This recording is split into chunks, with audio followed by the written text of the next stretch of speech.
السلام علیکم ورحمۃ اللہ وبرکاتہ. اہلا وسہلا. اقرا محد الحافظات پشاور شار ورثت جماعت عالیہ دوم. مضمون تفسیر سورۃ الاعراف. ترجمہ و تفسیر. آیت نمبر 73.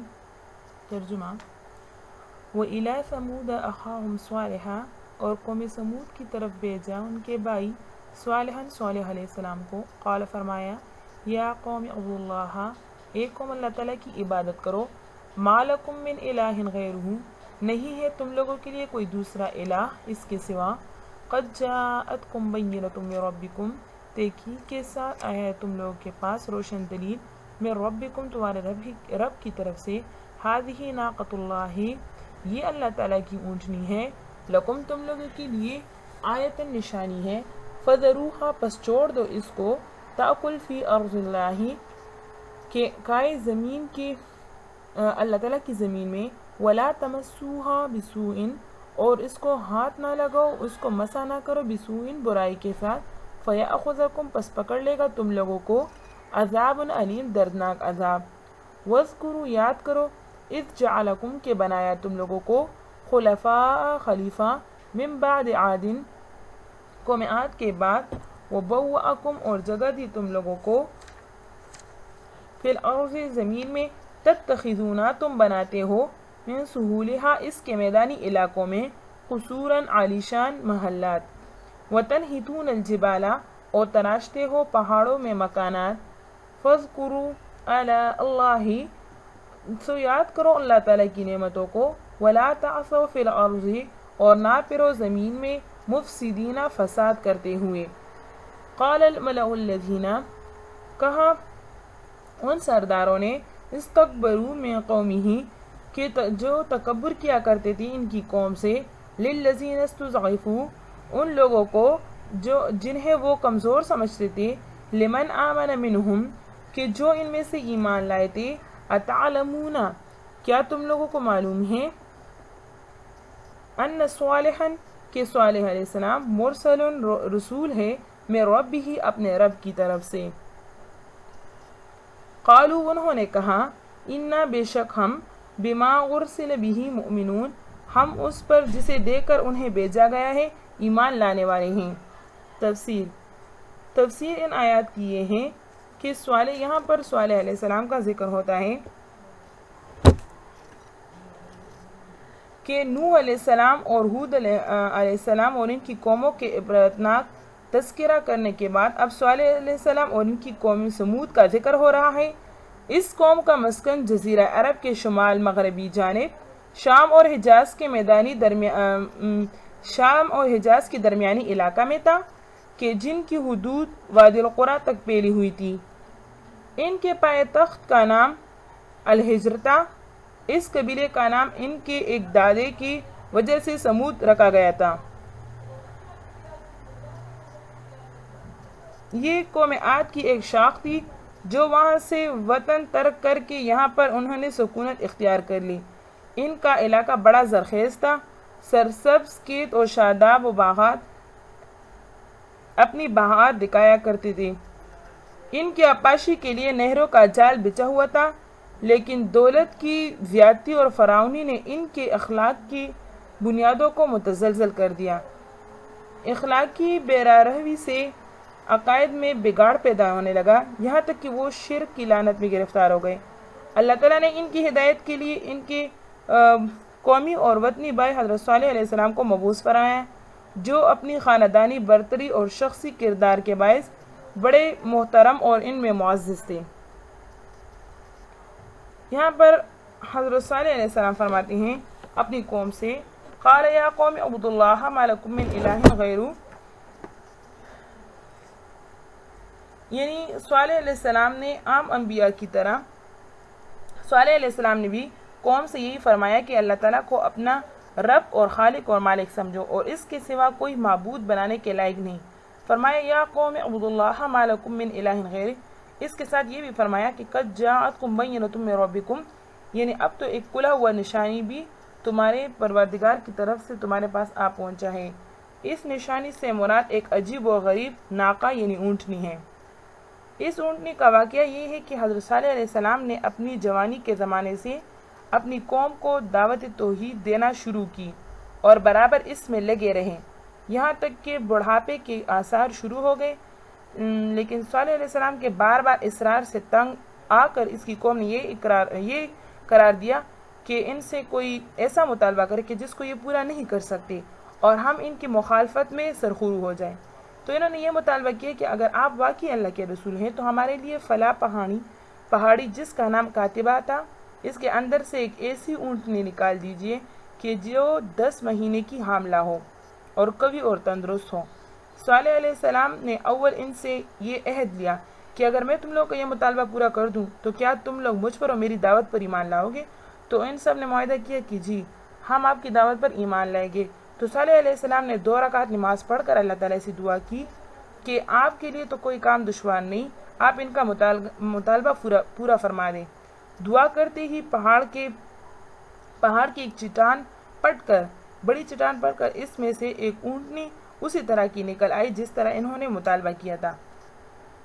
صالح علیہ السلام کا یہ کھلا ہوا معجزہ دیکھ کر ان میں سے کچھ لوگ تو مسلمان ہو گئے، کچھ لوگوں نے ایمان لایا، اور باقی تمام قوم نے بھی ارادہ کر لیا کہ ایمان لائے، مگر قوم کے چند سردار جو بتوں کے پجاری تھے اور امام تھے، انہوں نے ان کو بہکا کر اسلام قبول کرنے سے روک دیا۔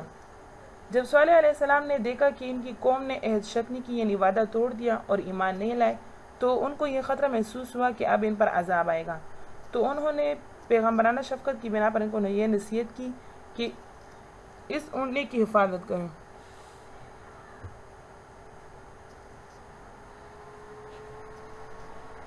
فرمایا ان کو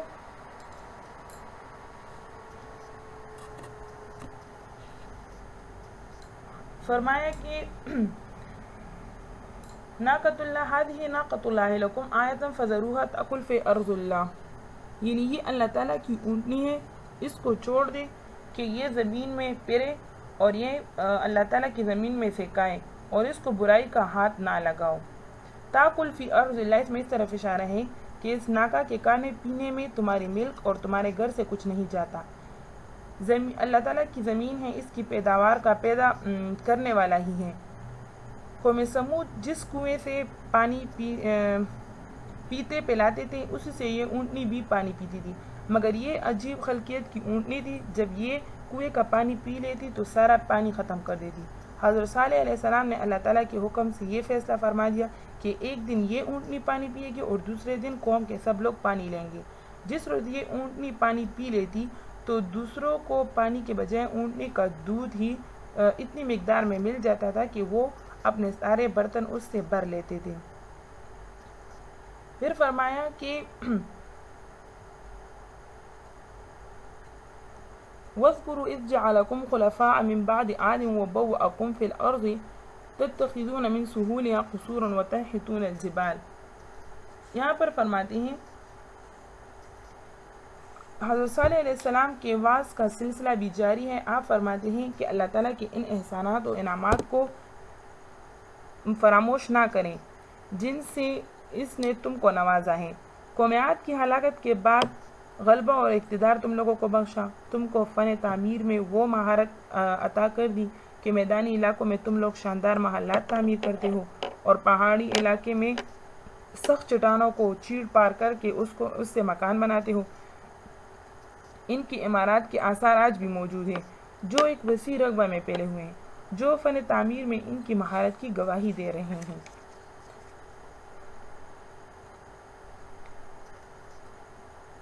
پھر فرماتے ہیں کہ قال الملأ الذين استكبروا من قومه للذين استضعفوا لمن آمن منهم، یعنی قبیلے کے سرداروں کی شدید مخالفت کے باوجود چند ایسے خوش نصیب آدمی تھے کہ جو حضرت صالح علیہ السلام پر ایمان لائے۔ ان کی مالی حالت کمزور تھی اور معاشرہ میں بھی انہیں عزت کی نگاہ سے نہیں دیکھا جاتا تھا، اس لیے بڑوں نے تعجب کر کے ان سے پوچھا کہ کیا تم سچ مچ صالح علیہ السلام پر ایمان لائے؟ جب انہوں نے اعتراف کیا تو یہ متکبر رئیس بولے ہم تو ہرگز ایمان نہیں لائیں گے۔ قال الذين استكبروا إنا بالذي آمنتم به كافرون قال الذين استكبروا کہنے لگے وہ لوگ استکبروا جو تکبر کیا کرتے تھے، ترجمہ انا بالذی کہ ہم تو اس چیز کے آمنتم جس پر تم ایمان لائے ہو بھی کافرون منکر ہیں۔ فعقروا الناقة وعتوا عن امر ربهم فعقروا پس انہوں نے کونچے کاٹ ڈالی، الناقة اونٹنی کی، وعتوا اور نافرمانی کی، عن امر ربهم رب کے حکم کی، وقالوا اور کہنے لگے یا صالح ائتنا اے صالح علیہ السلام لے آ، بما وہ تعیدنا جو کہ تو ہم سے وعدہ کرتا تھا، ان کنت من المرسلین اگر تو اللہ کے رسولوں میں سے ہو۔ فاخذتهم الرجفہ پس پکڑ لیا انہیں ایک زلزلے کے جھٹکوں نے، فاصبحوا فی دارہم پس صبح کے وقت وہ اپنے گھروں میں جاثمین اوندے پڑے تھے۔ فتولا منہ پھیر لیا عنہم ان کی طرف سے، وقالا یا قوم اور فرمایا اے قوم لقد ابلغتکم بے شک پہنچا دیا میں نے تم لوگوں کو، رسالات ربی اپنے رب کے پیغام کو، ونصحت اور میں نے خیرخواہی کی، لکم تم لوگوں کی، ولیکن لیکن لا تحبون الناصحین لیکن تم پسند نہیں کرتے خیرخواہوں کو، ولوطن اور بھیجا ہم نے لوط علیہ السلام کو۔ اچھا جی، یہاں سے ابھی اس کی تفسیر یہ شروع ہوتی ہے کہ قال الذین استکبروا انا بالذی آمنتم بہ کافرون، جب ان متکبر رئیس لوگوں کو پتہ لگا کہ ان ضعیفوں نے ایمان لائے ہیں تو ان لوگوں نے یہ کہا کہ ہم تو ہرگز ایمان نہیں لائیں گے۔ فعقروا الناقة وعتوا عن امر ربهم، عقر کا معنی اونٹ کے پاؤں کی کونچے کاٹ دینا ہے، یعنی انہوں نے اس اونٹنی کی جس کو اللہ تعالیٰ نے پیدا کر دیا تھا، اس اونٹنی کی کونچے کاٹ ڈالی اور اپنے رب کی نافرمانی کی۔ وقالوا یا صالح ائتنا بما تعدنا، اس اونٹنی کو کس نے ذبح کیا تھا اور کس نے اس کی کونچی ڈالی تھی؟ تو یہ ایک بدبخت جس کا نام قدار ابن سالف تھا، یہ ساری قوم کے مشورے اور رضامندی سے اس نے اس اونٹنی کی کونچے کاٹ ڈالی، اس نے اکیلے یا اپنے چند ساتھیوں کی امداد سے اس اونٹنی کو ہلاک کر دیا اور حضرت صالح علیہ السلام کے قتل کی بھی سازش کرنے لگے۔ ان کی بے باکی کی یہ حالت ہو گئی کہ اللہ کے نبی کو چیلنج دے دیا کہ اب وہ عذاب لے آئے جس سے تم ہر وقت ہمیں ڈرایا کرتے تھے۔ حضور کریم صلی اللہ علیہ وسلم نے حضرت علی رضی اللہ تعالیٰ عنہ کو فرمایا کہ پہلے زمانے کا بدبخت ترین آدمی وہ تھا جس نے صالح علیہ السلام کی اونٹنی کو مار ڈالا، اور آئندہ زمانے کا بدبخت ترین آدمی وہ ہوگا جو آپ کا قاتل ہوگا۔ فَأَخَذَتْهُمُ الرَّجْفَةُ فَأَصْبَحُوا فِي دَارِهِمْ جَاثِمِينَ، اگرچہ اونٹنی کو ہلاک کرنے والا ایک شخص تھا لیکن اس کی تائید ساری قوم کی تائید حاصل تھی اور وہ اس کی حرکت پر رضامند نہ تھی، اس لیے اس کی سزا بھی صرف ایک شخص کو نہیں بلکہ ساری قوم کو دی گئی۔ اس سے معلوم ہوا کہ اگر سرکش اور نافرمان آدمی کو قوم کی تائید حاصل ہو تو ساری قوم مجرم قرار دی جاتی ہے اور سبھی کو اس کی سزا ملنی پڑے گی۔ فتولى عنهم وقال يا قوم لقد أبلغتكم رسالة ربي ونصحت لكم ولكن لا تحبون الناصحين۔ قوم کی بربادی کے بعد آپ وہاں سے روانہ ہوئے، بعض کے نزدیک آپ نے شام کا قصد کیا اور بعض کا خیال ہے کہ آپ مکہ کی طرف تشریف لے آئے۔ وہاں سے رخصت ہوتے وقت اس شفیق اور مہربان نبی نے اپنے حسرت کا اظہار کرتے ہوئے ان مرے ہوئے سمودیوں کو یہ خطاب فرمایا کہ میں تو آپ کو اپنا پیغام پہنچا چکا تھا اور میں آپ کو نصیحت کر رہا تھا، لیکن آپ لوگوں نے میری نصیحت کو قبول نہیں کیا۔ تو آپ لوگوں نے میری نصیحت کو قبول نہیں کیا۔ یہ اسی طرح ہی واقعہ ہے جیسا کہ غزوہ بدر کے موقع پر حضور صلی اللہ علیہ وسلم اس گڑھے کے کنارے تشریف لے گئے جس میں کفار مکہ کے لاش پڑے ہوئے تھے۔ وہاں جا کر فرمایا، اے ابو جہل، اے امیہ، اے عتبہ، اے شیبہ، میرے رب نے فتح و نصرت کا جو وعدہ مجھ سے فرمایا تھا وہ تو اس نے پورا کر دیا، تم کہو تمہارے ساتھ ذلت اور عذاب کا جو وعدہ تھا وہ بھی پورا ہوا۔ تو حضرت فاروق اعظم رضی اللہ تعالیٰ عنہ نے عرض کی، یا رسول اللہ صلی اللہ علیہ وسلم، آپ 3 دن تک مردوں کو خطاب فرما رہے ہیں۔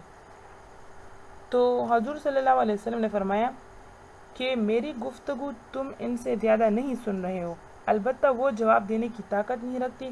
اس سے معلوم ہوا کہ کافر بھی قبر میں سنتا ہے، جب ایسا ہے تو مومن قبر میں کیوں نہیں سنتا؟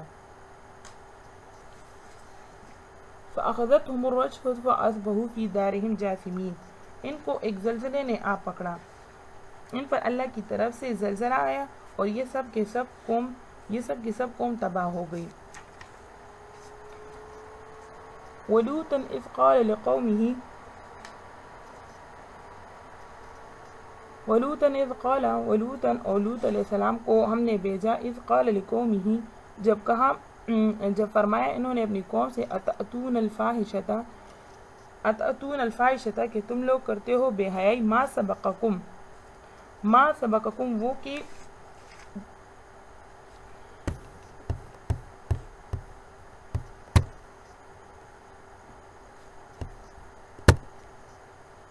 جو تم سے پہلے کسی قوم نے نہیں کی، بہا من احد من العالمین کسی نے نہیں کیا، من العالمین ساری جہان میں، انکم لتأتون الرجال بے شک تم جاتے ہو مردوں کے پاس، شہوتا من دون النساء شہوت رانی کے لیے، من دون النساء عورتوں کو چھوڑ کر، بل انتم بلکہ تم لوگ قوم مسرفون ایسی قوم ہو کہ حد سے گزرنے والی، وما کان جواب قوم اور نہ تھا کوئی جواب قوم ہی اس کی قوم کے پاس، الا مگر یہ ان قالو کہ وہ بولے، اخرجوہم باہر نکال دو ان کو، من قریتکم بستی سے، انہم اناس یہ لوگ تو بڑے یطہرون پاک باز بنتے ہیں، فانجیناہ بس ہم نے نجات دی، واہلہ اور اس کے اہل کو، الا امرأتہ مگر اس کی عورت بیوی کے علاوہ، کانت من الغابرین کہ وہ ہو گئی پیچھے رہ جانے والوں میں سے، وامطرنا اور ہم نے برسایا علیہم ان پر، مطرن